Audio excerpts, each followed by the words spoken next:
Փաշինյանը 3 ապրիլի 24-ն լրացավ 110-րդ տարելիցը ցեղասպանության, սա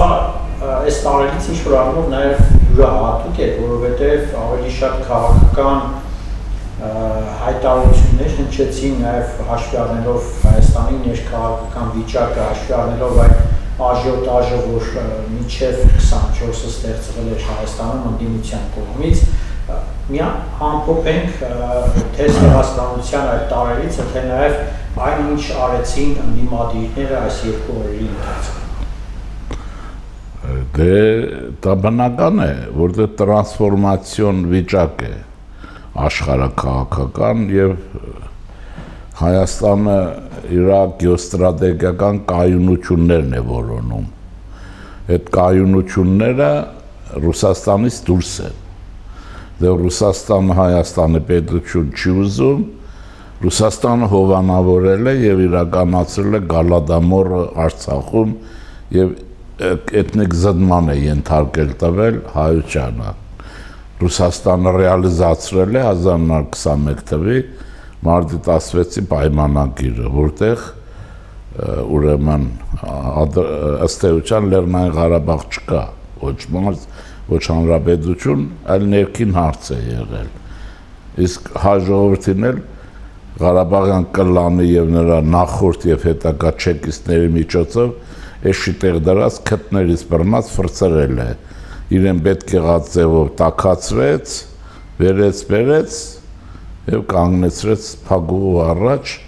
շեֆերին էլ տարավ Բաքու, որ կայֆը զգան, Բաքվի բանդերում, փագեցեց ցիգլը։ Բարձր որ այս վիճակում, բայց տարօրինակ մի բան եղավ, այդ բոլորը Մոսկվայի սխեմայի մեջ է։ Մոսկվայի սխեմայի մեջ չէր Հայաստանում իշխանության պահպանությունը եւ անկախության քաղաքականության վարելը։ Ընդ որում բալանսի քաղաքականության շրջանակներում, որը շատ ուրեմն ճար բան է, վարպետ քաղաքական խաղ է ենթադրում եւ դժվար է այդ պարագայում դիմացինին մեղադրելը, բռնացնելը եւ այլն, այսինքն կատարյալ բան տեղի ունեցավ։ Այստեղ խնդիրը այդ պարագայում գալիս է բնականորեն Հայաստանի Ռուսաստանից հեռանալուն եւ ինտեգրվելուն համաշխարհային քաղաքական աշխարհակարգի մեջ, որի ուղենիշները արդեն մի տարուց ավելի պարզ են։ Հնդկաստան, նաեւ Ֆրանսիա, Եվրոմիություն, նաեւ Միացյալ Նահանգներ, նաեւ եւ Ռուսաստանից կախվածության անընդհատ ուրեմն նվազում։ Բացի պարագայականը, որ տնտեսությունն է եղել, առևտրի ոլորտում էլ։ Այս պայմաններում ահա մեր ողերին բարեկամը ինչ կան աղբ կա Հայաստանում հանել է ոտի, որովհետև կորցնել Հայաստանը նշանակում է սա լինել այսօր Կովկասից եւ հայ ժողովրդի արյունը ուրեմն այլևս աջուրդի չկարողանալ հանելը։ Այստեղ է այդ պարտությունը, որ ասում եք, այդ քաղաքական այդ այլն եւ նաեւ այդ ջահերով երթի քաղաքականացումը, աղմուկ, աղաղակ եւ այլն, որը դե հիմա իհարկե ջահերով երթը ամեն հայ սրտի մեջ է, դա բնական բան է, բայց քաղաքականացումը աննորմալ բան եւ անհասկանալի, բայց ասեցի, որն է հասկանալին, ենքան էլ անհասկանալի չի։ Հայաստանը գնում է ինձ այդպես է թվում անկախության ամրապնդման եւ Մոսկվայի անզորության վիճակում, դա եթե Ռուսաստանը ուղիղ ինտերվենցիա չի անում Հայաստանի հանդեպ, դա նշանակում է նրա ատամները թափված են, ձգում է ժամանակը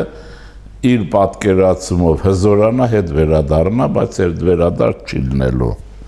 Եվ այս կան, պարզ է, որ այս բանն է։ Հիմա դրա մեջ էլ մենք պետք է կարողանանք մեր պետության հարցերը լուծենք, դաշնակիցների հետ աշխատենք, ավելին լինի եւ միաժամանակ Ռուսաստանից կախումը անընդհատ նվազեցնենք, քաղաքական եւ այլն։ Իհարկե այստեղ կա ռուսական շանտաժը, սկսվելու է կամ այս Արարատյան դաշտի բերքը, չէ, բերքի Լարսը եւ այլն։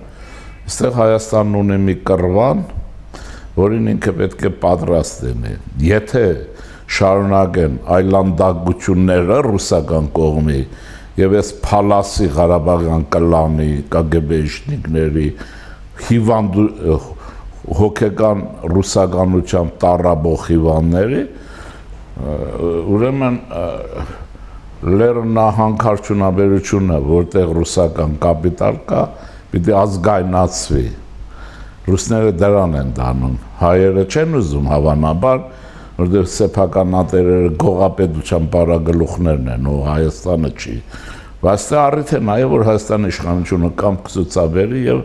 ազգայնացնի այդ հարստությունը, եթե ռուսները կփորձեն տնտեսական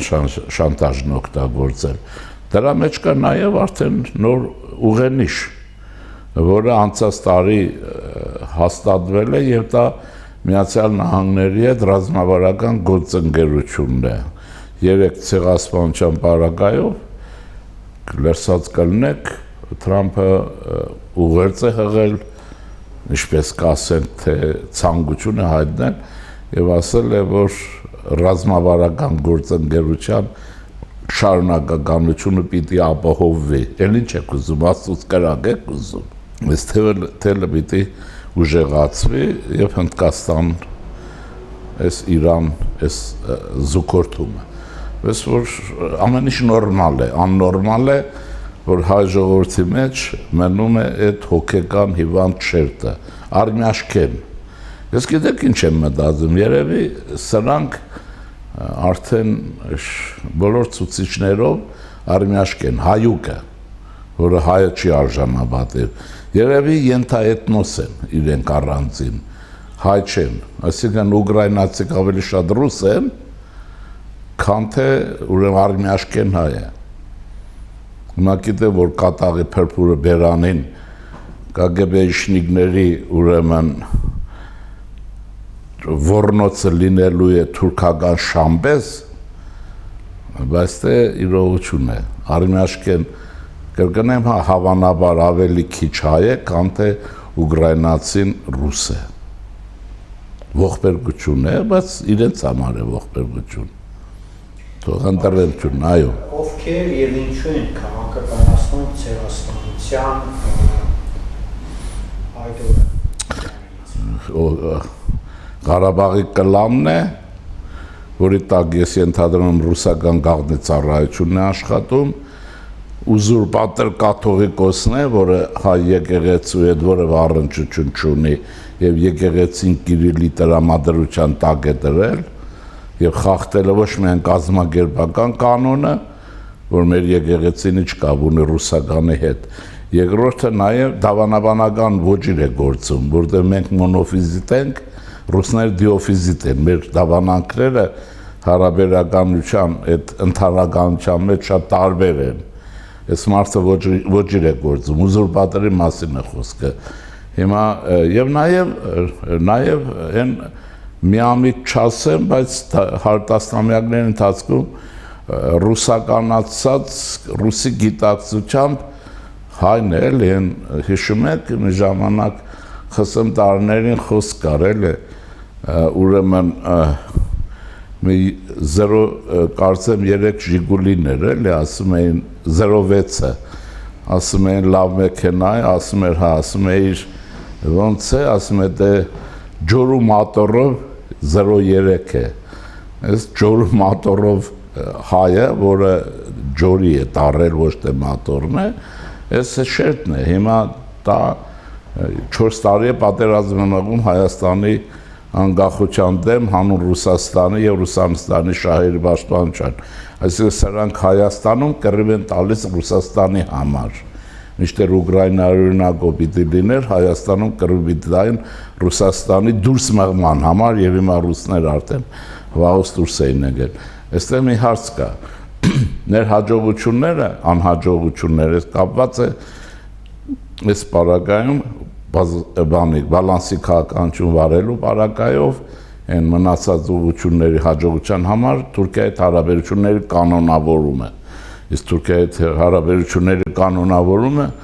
շատ հեշտ է փչացնել իրենց ուղեղով ցեղասպանության հարցը բորբոքելով միակողմանի մեկնաբանությամբ, ոչ թե ուրացում, ոչ թե թուրքերը ցեղասպանություն չեն արել, այլ թուրքերն են արել, բայց այստեղ տառիթ տվեց մեզ, որ ես հրաբարակեմ նոր նյութեր, որ ուրեմն այն սխեմայի մեջ ինչ որ կա,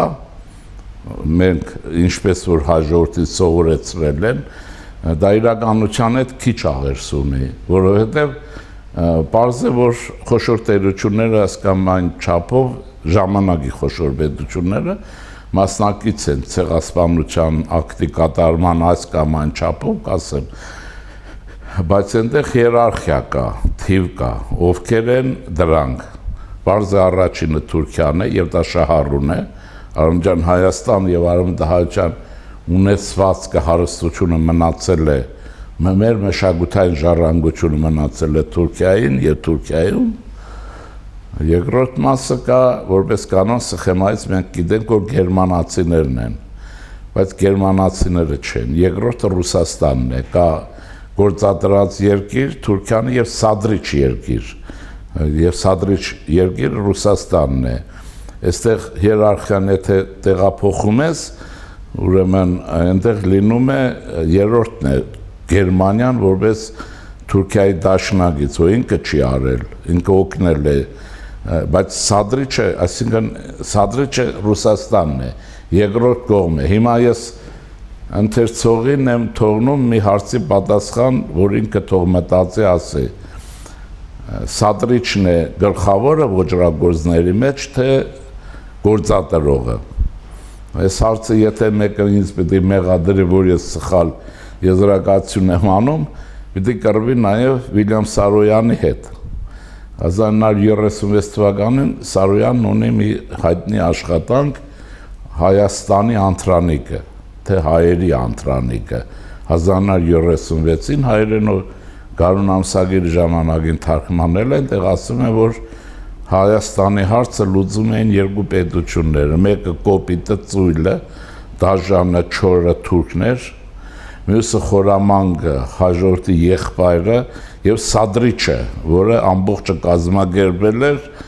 և այսպես, բայց ինք հաջորդի բարեկամներ, ասում է դա հին Ռուսաստանն է, Սարոյանն է ասում, բայց ասում է խոր կնայես, այդ նույն զիբիլն են հին Ռուսաստան, թե նոր Ռուսաստան, ասում է նոր Ռուսաստանն է դա, բայց որպես եղբայր, սադրիչը։ Ուրեմն դա մոտավորապես նույն սխեման է, որ տեղափոխեք մեր օրեր։ Հիմա արցախահայության էթնիկ զտման պատասխանատունով է, անշուշտ Ադրբեջանն ինքն է արել, ով է Գալադամորը սարքել և ադրբեջանցիներին քսի տվել, թույլ տվել հայերի վրա և ինչպես որ եղել է Շուշի, իր զորքը մտցրել, ոչ թե ադրբեջանական մինչև գրավելը, բարձում է Ռուսաստանն է, հիմա հանցանքը կարող եք Գալատամորն ինքն է կազմակերպել, Լավրով Բլանով այդ բոլորը եղել է, բայց մսագործը թուրքն է, ինչպես որ են բարակայում։ Հիմա Թուրքիայում նույն Ռուսաստանն է, Շուշիում նույն Ռուսաստանն է, բայց այնտեղ արևմտյան թուրքն է, այստեղ ազերի թուրքն է, հիմա հարցով է ոճրագործը առաջին, Ռուսաստանն է, և վերջ։ Հիմա այստեղ, եթե դուք այս ցեղասպանության ճանաչումը այս տեսակետով չեք լարում, ուրեմն Թուրքիայի հետ հնարավոր է տանում ամերիկացիների հետ միասին համակեցության փոխհարաբերության որոշակի մոդուս վիվենդի կանոնակարգ մշակել, որպես Հայաստանը այն խոցելի անվտանգությունը չունի, ինչ որ ունի, որը շատ ավելի խոցելի է դարձվում Ռուսաստանի հրահրումով։ Պարզ է, այստեղ եթե հնով ես գնում, Թուրքիայի հետ հնարավոր չի, բայց եթե բալանսի մեջ է և արևմուտք օժանդակում է, հնարավոր է և ինչ որ Հայաստանի իշխանություն իրականացնում է։ Բայց այստեղ ռուսական ուրեմն պրովոկացիայի ահավորությունն ինչումն է, այդ բոլորը։ Եվ դրա համար կրկնեմ Անթրանիկին թող կարդա, Վիլյամ Սարոյանն ասում է, մեկը ոճրագործն է, մեկը սադրիչը։ Սադրիչը Ռուսաստանն է, Գերմանիայի մասին բան չի ասում։ Եվ այլն, էլի Թուրքիան է։ Հիմա էս է որ մեզ պարտավորեցնում է ցեղասպանության իրական պատկերը իրականում պարզել, դա նոր հայեցակարգ է, նոր մոտեցում է եւ այդ խնդիրը առաջացավ այն ժամանակ, երբ Հայաստանում իշխանությունը դարձավ ազգային, անկախ իր որակից, կարողություններից եւ Հայաստանում պետական անկախության տոկոսը, այսպես ասած, բարձրացավ եւ Հայաստանը որոնեց եւ գտավ համախոհներ պետությունների մեջ, եթե ոչ դաշնակիցներ։ Ուրեմն ինչ է նշանակում, որ պետք է նոր հայացք, նոր ճշմարտություն, ինչը որ ուրեմն ոչ Ռուսաստանին է ձեռնտու, ոչ ձեռնտու է ուրեմն գողապետության պարագլուխներին, Ղարաբաղյան կլանին, ովքեր որ Հայաստանը այս վիճակին են հասցրել եւ ոչ էլ ասեն ակադեմիական չափայևագիտական կենտրոններին, որոնք իրենք պիտի այդ բաները պարզեին, այդ պատմագիտական, դրա համար չափայևագիտական եմ ասում դրանց, որոնք չեն փորձում պարզեն, որովհետեւ իրենք ցեխի մեջ են, այս ոչ իրական պատկերի մեջ։ Հիմա մեր ժողովրդին ես ինչպես միշտ խոստացել եմ, հերթական անգամ նոր պրոպորցիայով ներկայացնում եմ նոր ուրեմն հայկական պատկեր իրական։ Ուրեմն մենք առաջին հանրապետությունը Ճապոնիայում ունեցել է իմ իմացածով դեսպան, կարգավիճակը իմ իմա թե չէ իրական է, իսկ որոշակի տեղեկատվությամբ Հայաստանի առաջին հանրապետության պատվո հյուպատոս թե ինչ, բայց դիվանագիտական ներկայացություն ենք ունեցել Տոկիոյում եւ դա Դիանա Աբգարն է, Անահիտ ուրեմն անունով մի հայուհի, որը Հայաստանի առաջին հանրապետությունը Բանգկոկից է, այդ Մումբայ եւ այլն, էլ հնդկաչինից է, այսպես ասեմ, չծանրանամ, նշանակել էր, որը փայլուն կերպով կատարեց իր պարտականությունները, որպես դիվանագիտական ներկայացուցիչ Ճապոնիայում այն տարիներին, 18-20 թվականներին, իսկ հանրապետության կործանումից հետո, օկուպացիայից հետո, նա մնաց 37 թվականին է մահացել եւ կարողություն ունեցող էր հարստություն, ուրեմն եւ նա ուրեմն կարողացավ Ճապոնիա հասած գաղթականության հայության բեկորներին լայնորեն օգնություն կազմակերպել, սկզբից դիվանագիտական պետական մակարդակով, հետո այդպես։ Նա ունի հրաշալի մի քանի հոդվածներ եւ տարօրինակ է, որ ցեղասպանագիտության թանգարանը այդ աշխատանքները չի հրապարակել, կոնցեպցիան կխախտվի, հետո մենք կտեսնենք, որ գիտությունների ազգային ակադեմիայի չափայևագիտական որևէ պատմագիտական կենտրոն չի հրապարակել եւ այլն, եթե ինչքան ես գիտեմ եւ ստուգել եմ չկա։ Ես բազմաթիվ անգամներ նրա մասին ասել եմ եւ ինչու չեն անում, ինչով ասում եմ, որովհետեւ կբարձրի որ սրանք էլ ինչպես KGB-ն, նա բացահայտ ռուսական, սրանք էլ են ռուսական ծառայության մեջ եղել։ Մի մասն է տգետ է անշուշտ, որքանի ինձնից էլ նեղանում են, մարդը ինքը տգետ է, ինձնից նեղանում է, որ ինքը տգետ է, բայց թե հերն անիծած։ Հիմա ինչ է ասում Դիանա Աբգարը, մի լավ աշխատանք ունի, հոդված է, նա ասում է, որ ցեղասպանությունը ոչ իր Թուրքիայի կողմից խնամքով ծրագրված եւ իրականացված ակտ է հայության եւ ասում է, որ այդպիսի մի ահռելի ոճիր Թուրքիան եղած իր վիճակով չէր կարող իրականացնել եւ այս իրականացման մեջ մեղավոր եւ մեղսագից են գուցե լուր համաձայնությամբ ներքին, ուրեմն խոշոր տերություններից ամենախոշորը տարածքով Ռուսաստանն է, չէ՞, եղավ, որտեղ է շանգլուխը թաղված, այս շանգլուխը անկախ քաղաքականությունը բացեց եւ բերեց եւ այսպես, ահա այսպես Դիանա Աբգարը, ահա եթե այս երկուսս Վիլյամ Սարոյան, որոնք իրական են, ուրեմն Դիանա Աբգար, Այս բոլորը համադրում ենք, հակադրում ենք, հանում ենք, գումարում ենք սինուս, կոսինուս եւ այլն, բարձրում է իմ ասածը ճիշտ է, իրականացնողը Թուրքիան է ցեղասպանության սադրիչ կազմակերպիչ պետությունը, ուրեմն նաև չէ Ռուսաստանն է, հա։ Հիմա ավելացնեմ։ Կարծում եմ դուք տեղյակ եք, որ վերջին շրջանում անընդհատ Հայաստանի հարցով զբաղվող Ստանիսլավ Տարասով կոչվող հետազոտողը, ուրեմն սա իր մորի չծնված հայկական հարցի մասնագիտացում ունի, ռուս է մաքուր, Բաքվի ռուս է, որ ապրում է հիմա Ռուսաստանում եւ Սովինֆորմ բյուրո կա մի հատ, այնտեղ մշտական հարցազրույցներ է տալիս, գիշեր-ցերեկ մեկնաբանում է հայկական հարցը եւ այլն, այսպես։ Նա ինչ ասում, նա ասում է, որ ցեղասպանության, ավելի շուտ պանթյուրքիզմի եւ ցեղասպանության հավանաբար պանթյուրքիզմը 100% է, մտահղացումը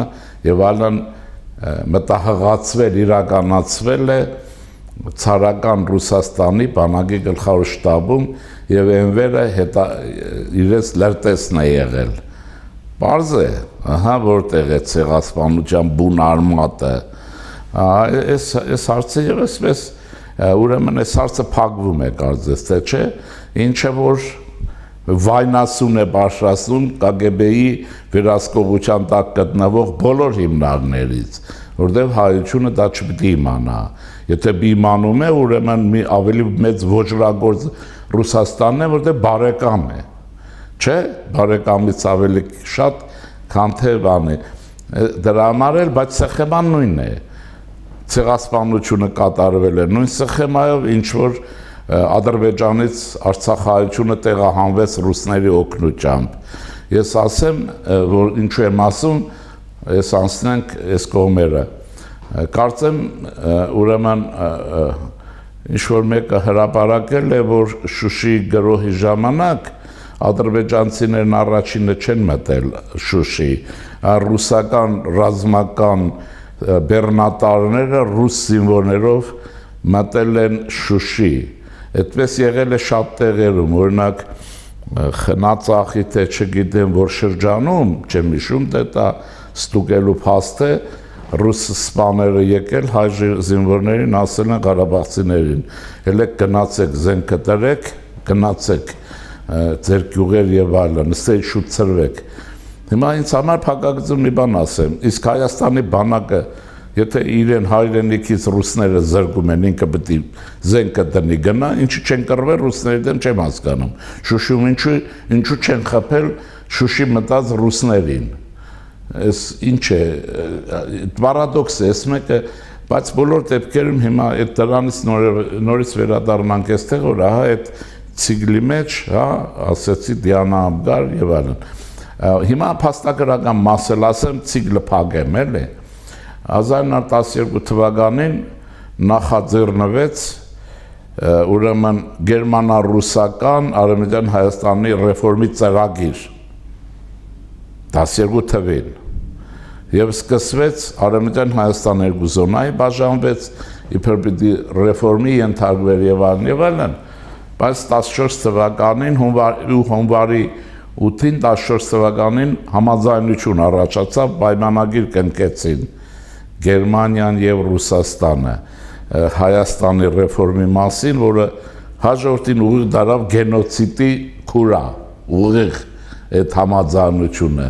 Հիմա այստեղ Գերմանիա, Թուրքիա, Ռուսաստան, դες այնտեղ երկու բարակամ ես երկու պետությունն են, Թուրքիա, Գերմանիա, իսկ Ռուսաստան ամենտեղ կա, երկրորդինն է։ Եվ վերջ, ուրեմն ուզում եմ ասել, ահա թե այն կատաղությունը, ուրեմն այս ԿԳԲ-ի թրքի շան զանգվածի կատաղի այդ գրոհը, այդ երթերը, այս ամենը աղմուկի մեջ ռուսական ուրեմն կոնցեպցիան պահելու եւ նոր հայեցակարգը, որը պետության, եթե չլներ պետության հարցը, դժվար ես էլ մտածեի այդ ուղղությամբ եւ չնայած կար տվյալներ, բայց պետականությունը ինքը շատ հարցեր մեջտեղ է բերում, որտեղ պետական շինարարական հարց կա։ այստեղից է դե ողբացեք էլի, արա սպանել են, ցեղասպանվել եք էլի, ես ինչ եք ուզում, ողբացեք էլի, ողբացեք այդ գիկորներ, ռուսական տեսակետը, եւ մանավանդ այս Արցախի էթնիկ զդման ֆոնին։ Այս է պատճառը, ինչու է ոռնում 5-րդ շարասյունը Ղարաբաղյան կլանով Հայաստանի հայոց լեռներում։ Բարձ է պետականության ուրեմն ամրապնդման հետ զուգընթաց։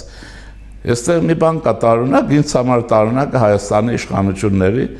ուրեմն մեղմ վերաբերմունք է հակապետական տարրի հանդեպ։ Ուրեմն Ղարաբաղյան կլանը այլ բաներ մինչև Արցախից տեղահանվելը,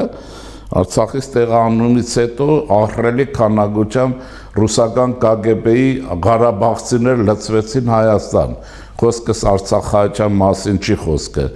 որոնց ոչ մեկին նայեցեք Պարագլուխ եւ այլն, Ղարաբաղի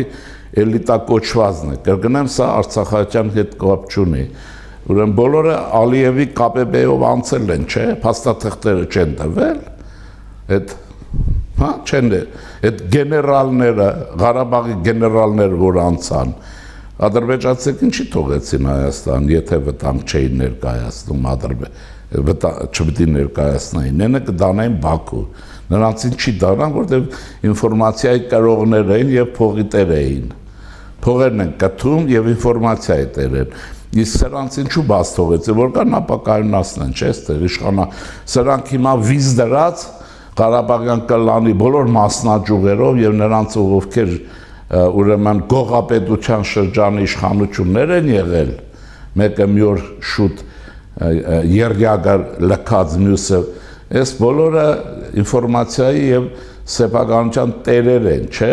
ուրեմն դրանք պետք է վիզ դրած փորձեն իշխանությունը տապալեն, չէ, որպեսզի պատասխանատվություն և ունեցվածքի կորուստ չունենան և խայտառակ չլինեն որպես դավաճաններ, հատե դավաճան այդ տերմինը որտեղից է գալիս, երբ կպցնում են ամեն ինչին։ Ազգային անվտանգություն դրան չպետք է մեկուսացներ։ Ոչ միայն պատժեր նաև։ Դատարաններում պետք է քաշ կային։ Չէ՞։ Կոնցեպցիան փլվում է, իրենց սարքել են, որ ինքը Թուրքիայի դեմ կռիվ տա։ Ես չեմ ասում Թուրքիայի դեմ կռիվ չպետք է տրվի պայքար, բայց այն ասեցիմ կոնցեպցիայի շրջանակն են, դա ռուսական տեսակետ, հայկական չի։ Դա Ռուսաստանի շահերի պաշտպանությունն է Ռուսաստանի մեղքի ծածկումով։ Հաջորդի հետ ինչ կապ ունի, հակառակ հաջորդի շահերի ոտնահարում է։ Հաջորդի շահերը արտացոլված են, ասեցի, Դիանայի, Վիլյամ Սարոյանի և այն պայմանագրի շրջանակների մեկնաբանության մեջ, պարզ է, չէ, հարվածային ուժը որ է լիներ, ով կառույց ունի և աշխարհում մեկ է։ Կատաղի կռիվ են տալիս Հայաստանի պետականության դեմ։ Դա նշանակում է, որ ասում են ինչ-որ բան այնպես չի, ինչպես Դանեմարկում։ Հիմա սրանք իբրև թե կատաղի դեմ են Թուրքիայի հետ հարաբերությունների կանոնավորմանը, որտեղ երբեք ոչ մեկը Հայաստանում չի խոսել Թուրքիայի հետ եղբայրանալ, չեղբայրանալ, այսինքն խոսքը կամ Թուրքիայի հետ մերձենալ, չմերձենալ, հարաբերություններ պիտի կանոնավորվեն, եթե դուք չեք կանոնավորում, Ռուսաստանի գրբանում եք մնում, այլ ծախսում ենպես, ինչպես փողը կծախսեր, դրամը, ստակը, արմետահեր որ հասկանան, իմանան ում հետ գործ ունեն։ Հիմա ով պետք է անի տա, Ղարաբաղյան կլանը ինքը կառույցներ չունի, անհատներ են, չէ, և շահարկում են արցախահայությանը, որպես հայրենակից կլանային հատկանիշներով, և չեկան, KGB-ն հո չի կարող ռուսական ելնի, որ այսօր շատ անգամ նաև Հայաստան ազգային անվտանգության երևի ծառայության շարքերում է, չի կարող անի, չէ, պետք է ինչ-որ մեկը լինի, որ ազգային ազատագրականի դրոշը վերցնի, ճիշտ է, իրենք է դրոշը վերցնում, դրոշը վառում, ինչ է, հիմա տես ինչ է լինում։ Հիմա ես այս դաշնակցությունը, այն դաշնակցության հետ եմ համեմատում, ես ես փաստեր եմ ասում, ցանկացածին ասում եմ գրքեր և այլն ցիտելով։ Ռուբեն Տերմինասյանը, որը դաշնակցության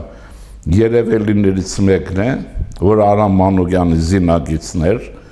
այն Ռուբեն Փաշան է, որի գրքերով մարդիկ Սփյուռքում դաստիարակվել են, դե մենք հաղորդագիծ չենք եղել սովետական տարիներին նրա աշխատանքներին, 7 հատորը հեղափոխականի հուշերով սովորել են, բայց որի 8-րդ հատորը ես գիտեմ Սփյուռքում քիչ են կարդացել, մնացած աշխատանքների շատ քիչ են ծանոթ։ Նա ուրիշ է այն բաները։ Հիմա տեսեք ինչ է լինում։ Այդ Ռուբեն Տերմինասյանը Համո Հանջանյանի հետ իմիջիայլոց երկուսն ջավախցիներ են, ինձ պատիվ է բերում ախալքալակցիներ են, որոնք բյուրո կառավարության ողնաշարն էին, որոնք Հայաստանը բանագզինեցին, Էմասյան խժդժություններից հետո Սևրի դաշնագիրը ստորագրել տվեցին, բայց հայ բոլշևիկների հանդեպ չեղան դաժան, ինչպես որ պիտի լինեին, պիտի մորթեին ցանկացածին, ով որ Հայաստան կհայտնվեր, ասում են դե հայ է, բան չկա, որոնք չկարողացան Հայաստանի մեծացած Սևրի դաշնագիրը ռեալիզացնել, Կարսը հանձնվեց եւ այլն։ Հիմա Ռուբեն Տերմինասյանը 1926 թվականին հայ-թուրքական կնճիռը մի աշխատանք ունի գրած, մոտավորապես 280 թվով է, այդքան է մոտավորապես, որը Կահիրեում է հրատարակվել, այդ աշխատանքի մեջ գրում է, որ եթե ասում է, ինչ-որ մեկին է ասում, X-հային, եթե ասում է, եթե Թուրքի, ես հրաբարակել եմ Facebook-յան իմեջում, կարող են ով որ բան է, կարդան, Ռուբեն Տերմինասյան, ուրեմն ասում է, եթե գիտես, որ պետական քաղաքական գործիչ ես եւ Հայաստանի վիճակը նկատի ունես եւ այլն հաջորդի, գիտես, որ Թուրքի ձեռքը արյունոտ է քո ծնողների, հարազատների արյունով մեկ է, պիտի գնաս հարաբերությունների կանոնավորման, հանուն Հայաստանի պետականության, սա մեկ։ Ուրեմն Ալեքսանդր Խատեսյանը Ալեքսանդրապոլի հաշտյան դաշնակիրը կնքելուց, որը ճիշտ է, չվավերացվեց, բայց կնքվեց Կարսում Ալեքսանդր Խատեսյանը և Թուրքիայի հարաբերությունների կանոնավորման կողմն էր։ Թուրքիայի ընդ որում դա արդեն Սիմոն Վրացյանի կառավարության շրջանն է, այսինքն Սիմոն Վրացյանն էլ էր կողմ Թուրքիայի հետ կանոնավորման, հետո եթե գիտեն մարդիկ, ասեմ, եթե չգիտեն հիշեցնեմ, որ 21 թվականի փետրվարի 18-ին Հայաստանում տեղի ունեցավ փետրվարյան հեղափոխություն, որը ստեղծեց Սիմոն Վրացյանի գլխավորությամբ ազգային փրկության կոմիտե։ Ազգային փրկության կոմիտեն Քեմալին հեռագիր ուղարկեց հայ-թուրքական հարաբերությունների կանոնավորման համար, խնդիրը պարզ էր, վիժեցնելու համար ռուսական օկուպացիան և Մոսկվայի դաշնագրի շարունակեմ։ Ուրեմն մոտավորապես նույն կարծիքն է հատնում Վահան Նավասարդյանը, որը Հուսաբերի խմբագիրն է, Դաշնակցության բյուրոյի մշտական մինչև մահը բյուրոյի անդամ է, որը նեղուցների վերաբերյալ աշխարհում Դարդանել Բոսֆորի մասին է խոսքը, ամենատաղանդավոր աշխատանքն է գրել եւ դա ուրեմն Հայաստան ամեն մի իշխանության բարձր ներկայացուցիչ այդ գիրքը անգիր պիտի սովորի հասկանա ինչ է նշանակում ռուսական քաղաքականություն, ինչ է նշանակում նա էլ է կատեգորիկ գտնում է, որ եթե ուզում ենք, որ մենք մեր ժողովուրդը ապրի, մենք պետք է Թուրքիայի հետ հարաբերության որոշակի կանոնի կանք եւ այդ զգացմունքը դնենք կողքի։ Նա ասում է Նավասարդյանից մի բառ եմ ասում, որ իմանան, ասում է մենք պիտի կարողանանք մեր սիրտի մեջ տեղավորել բանականությունը եւ ոչ բանականության մեջ սիրտը, այսինքն զգացմունքով եւ այլն կողմ է։ Հիմա հարց է, սրանք դաշնակցության հետ կապ ունեն, թե չէ։ Հա դաշնակցություն սա է։ Նաեւ Թուրքիայի հետ հարաբերություններ կանոնավորել, նաեւ Ռուսաստանի հետ, նաեւ ինչ կապ ունեն Ռուսաստանի հետ։ Սրանք դրոշ վարողներ են, էլի։ Եվ ցավալին ասեմ մի բան։ Ես որ Ավստրալիայում էի, հանդիպումներ, բաներ, զեկուցումներ, իհարկե չեկան նրանք իմ հանդիպմանը եւ ճիշտ է որ չեկան, որովհետեւ ուրիշ անգամ ուրիշի մոտ գնացել մի սկանդալներ էի սարքել, գիտեի որ ինձ այդ սկանդալ չի ստացվելու։ Եվ ինչ մեկը ասեց, ինձ հայրը ասեց մի դաշնակցական իրեն ասել է, շատ ցավալի բան է, էլի համանքի մասին է, որ Հայաստանի պետության հետ ասում է բանը բանից անցել է կամ իրենք կամ մենք։ Այդ քոսոտ ոնց կարող է որևէ կուսակցություն պետության հետ այդպիսի հարց դնել, ինչպես որ այս ուզուրպատորն է դրել հարցը։ Հա, պատկերացնեք ինչ են ասում։ Այսինքն սրանք պատրաստ են ամեն ինչի, մենակ թե տապալեն, իհարկե այդ ասող այս ողորմելին, ով որ ասել է, դե ես չեմ տեսել, ինձ ցույց չտվեցին, սա արտացոլում է իր հայրենասիրական զգացմունքը, հա, հայրենիքի հանդեպ իր իրավունքը, թե ինչ, եթե քաղաքացի ինչ իրավունքներ ունեն, այդ հարցը կա, Թեհրանում խժդժություն է, սրանք ով են, ինչ իրավունք ունեն Հայաստանի Հանրապետության դեմ կռիվ տալու,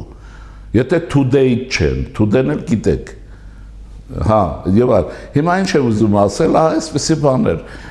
խայտարակությունը, բայց այդ կապ չունի, դա Հայաստանի պետությունը շարժում է առաջ, այստեղ մի ուրիշ հարց կա, որ բանը, Ռուսաստանը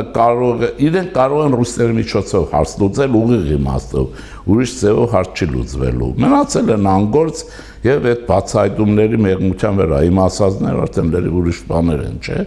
Ես երկար ժամանակ չէի ուզում դաշնակցության մասին խոսել, որտեղ հավեսել չկա,